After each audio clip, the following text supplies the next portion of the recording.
Azad Kashmir Mirpur division کے 3 اضلاع کے 13 حلقوں میں انتخابی عمل کی تیاری، پولنگ اسٹیشنوں کو سامان کی ترسیل جاری۔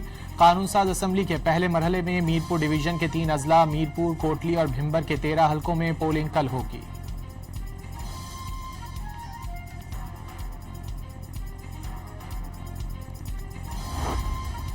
سیاسی مخالفین آزاد کشمیر میں پیسہ لگا رہے ہیں، مخالفین کی تنقید چیخوں میں تبدیل ہو گئی۔ عوام نے فیصلہ سنا دیا، جیت نون لیگ کی ہوگی۔ پنجاب کی سینئر وزیر مریم اورنگزیب کا خواتین اجلاس سے خطاب۔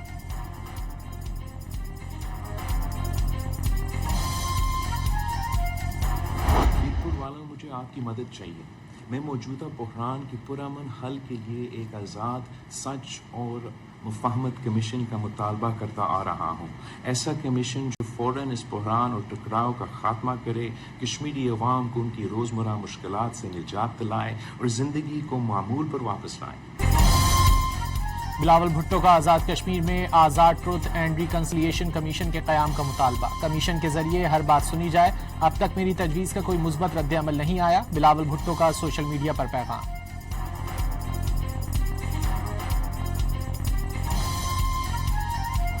آزاد کشمیر کے اندر انتخابات کی جو گہما گہمی ہے بڑے عروج پر ہے، اور نوجوانوں کا جو جوش و جذبہ ہے وہ بڑا دیدنی ہے۔ جدید دور میں جمہوریت ہی وہ واحد راستہ ہے جو آپ کے مطالبات کو حل کرنے میں ایک اہم کردار ادا کر سکتا ہے۔ جو نمائندہ ہمارے ووٹوں کی بنیاد پہ منتخب ہو کے اسمبلی میں جاتا ہے، اس کا یہی کام ہوتا ہے کہ عوامی مسائل کو حل کرنا۔ آزاد کشمیر الیکشن میں نوجوانوں کی بھرپور شرکت، سیاست کے لیے خوشائند قرار۔ عوام کا منتخب نمائندہ ہی حقیقی جمہوریت کا علمبردار اور عوامی حقوق کا محافظ ہوتا ہے۔ جمہوریت کی مضبوطی کے لیے عوام کی بھرپور انتخابی شرکت ناگزیر ہے۔ شہری اپنے ووٹ کا حق ضرور استعمال کریں، نوجوان امیدوار کا پیغام۔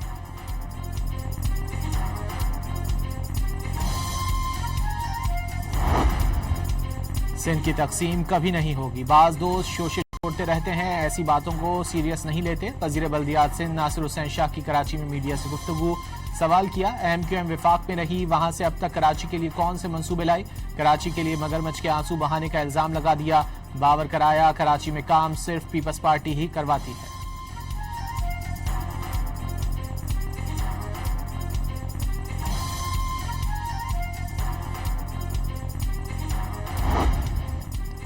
امریکی نائب صدر اور chairman joint chiefs of staff نے ایران کے خلاف جنگ میں اسلحہ ذخائر میں کمی کے خدشات کا اظہار کر دیا۔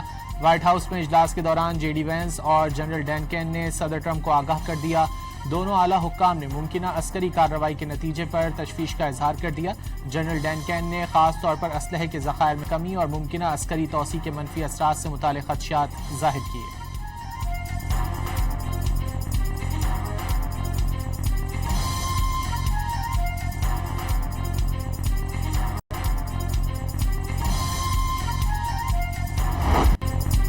صدر ڈونلڈ ٹرمپ کا ایران پر حملے روکنے کا حکم، 2 ہفتے تک مسلسل رات کے وقت فضائی حملوں کے بعد امریکہ نے جمعے کی شب ایران پر بمباری میں وقفہ کر دیا۔ امریکی محکمہ دفاع کے ذرائع کا کہنا ہے کہ فوجی کارروائیاں عارضی طور پر روکی گئی ہیں۔ صدر ٹرمپ کا کہنا ہے کہ ایران کے ساتھ مذاکرات کا عمل جاری ہے، ساتھ خبردار کیا کہ امریکی فوج بمباری کی مہم دوبارہ شروع کر سکتی ہے یا اس میں مزید شدت لا سکتی ہے۔ ٹرمپ کے حملے روکنے پر ایران نے بھی جوابی کارروائیاں روکنے کا اعلان کر دیا۔ ایران کا اسلام آباد مفاہمتی یادداشت کی خلاف ورزی کے بعد سے کارروائیوں میں 200 سے زائد امریکی فوجیوں کی ہلاک کرنے اور 11 جنگی طیارے سمیت ہیلی کاپٹر تباہ کرنے کا دعویٰ۔ پاسداران انقلاب کے ترجمان نے امریکی ہلاکتوں سے متعلق واشنگٹن کے اعداد و شمار کو سراسر جھوٹ قرار دیا، کہا کہ ایرانی حملوں میں خطے میں امریکہ کے 8 فوجی مراکز کو نشانہ بنایا گیا، ایک مقام پر 20 حفاظتی شیلٹرز بھی تباہ کر دیے گئے۔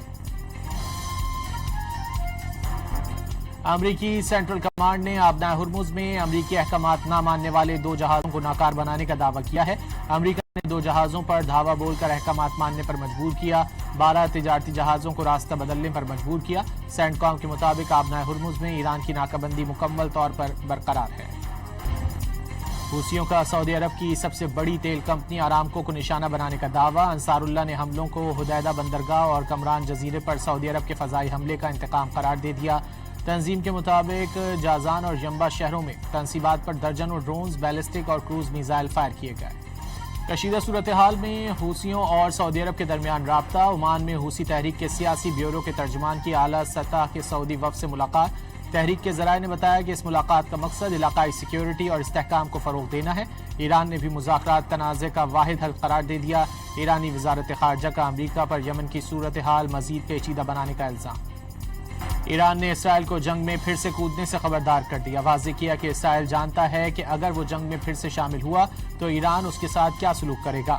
پاسداران انقلاب نے متنبہ کیا ہے کہ اگر جنگ میں برطانیہ امریکہ کا ساتھ دیتا ہے تو وہ یقینی اور جائز ہدف بن جائے گا۔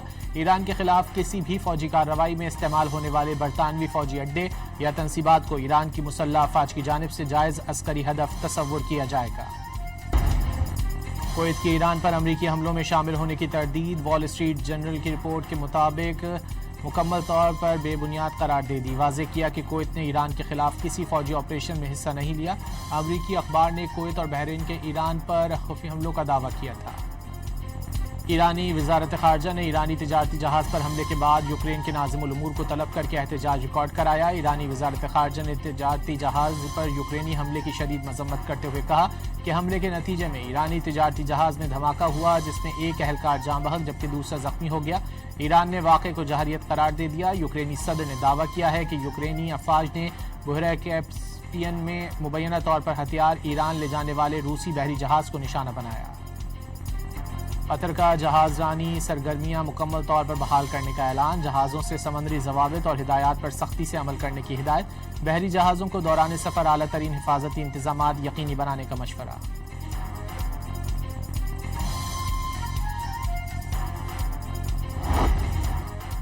فورسز کی آپریشن العزم کے تحت بلوچستان میں دہشت گردی کے خلاف کارروائیاں۔ سیکیورٹی ذرائع کے مطابق کلیکن عمرانی کھٹکوچا اور مستونگ میں فتنہ ہندوستان کو بھاری نقصان پہنچا۔ دہشت گردوں کے متعدد ٹھکانے کمی گاہوں کو تباہ کر کے اسلحہ دھماکہ خیز مواد برآمد۔ فتنہ ہندوستان کے اب تک 16 دہشت گردوں کو ہلاک کر دیا گیا۔ جنوبی وزیرستان میں خوارج دہشت گردوں کا سیکیورٹی چیک پوسٹ پر حملہ۔ فورسز کی جوابی کارروائی میں خودکش بمبار سمیت 4 دہشت گرد ہلاک۔ بارود سے بھری گاڑی چیک پوسٹ سے ٹکرانے کی کوشش ناکام بنا دی گئی۔ صدر آصف علی زرداری اور وزیر اعظم شہباز شریف کا جنوبی وزیرستان میں دہشت گردوں کا حملہ ناکام بنانے پر سیکیورٹی فورسز کو خراج تحسین۔ دہشت گردوں اور ان کے سہولت کاروں کو ہر صورت شکست دیں گے۔ سیکیورٹی فورسز کی بروقت کارروائی اور پیشہ ورانہ مہارت سے 4 دہشت گرد ہلاک ہوئے۔ پاکستان کی سلامتی پر کوئی آنچ نہیں آنے دی جائے گی۔ پوری قوم افواج پاکستان کے شانہ بشانہ کھڑی ہے، صدر اور وزیر اعظم کا پیغام۔ ٹانک میں چیک پوسٹ پر حملے کی ناکام کوشش کرنے والے فتنہ الخوارج کے دہشت گرد عبرت کا نشان بن گئے۔ مقامی بازار میں مارے جانے والے حملہ آوروں کی لاشیں لائے جانے پر شہریوں کی جانب سے نفرت کا اظہار، لعنت ملامت بھی کی۔ مسلسل بدامنی اور تشدد سے متاثرہ مقامی افراد دہشت گردوں کے خلاف شدید غصے کا اظہار کرنے لگے۔ وزیر داخلہ محسن نقوی کا تربت میں فرنٹیئر کور بلوچستان ہیڈ کوارٹرز کا دورہ۔ ایف سی کے جدید ترین اسپتال کا افتتاح کیا۔ ڈاکٹرز، نرسز اور پیرامیڈکس سے ملاقات کی۔ محسن نقوی نے او پی ڈی، مختلف wards, M R I, C T scan rooms, operation theatre کا معائنہ کیا۔ وزیر داخلہ کو ایف سی اسپتال میں فراہم کردہ طبی سہولتوں کے بارے میں بریفنگ بھی دی گئی۔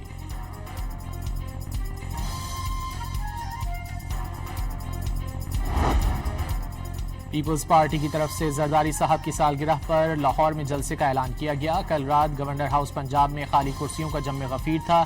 اس طرح کا خالی کرسیوں کا جلسہ کرنا زرداری صاحب کی توہین ہے۔ وزیر اطلاعات پنجاب عظمہ بخاری کا بیان۔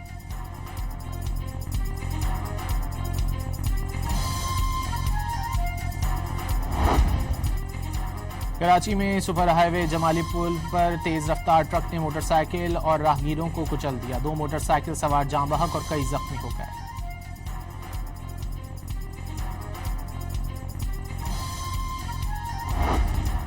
اسلام آباد، لاہور، گوجرانوالا، سیالکوٹ، کشمیر اور گلگت بلتستان میں موسلادھار بارش کی پیشگوئی۔ پشاور، راولپنڈی، مری اور سندھ میں بھی بارش کی پیشگوئی۔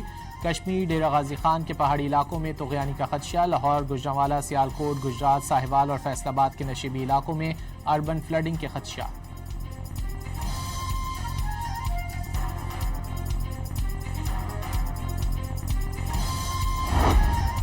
کراچی میں گزشتہ شب بارش کے بعد موسم خوشگوار۔ محکمہ موسمیات کی آج بھی مختلف علاقوں میں ہلکی اور تیز بارش کی پیشگوئی۔ بارش کا سلسلہ کل تک جاری رہنے کا امکان۔ درجہ حرارت 34 ڈگری سینٹی گریڈ تک رہنے کی توقع۔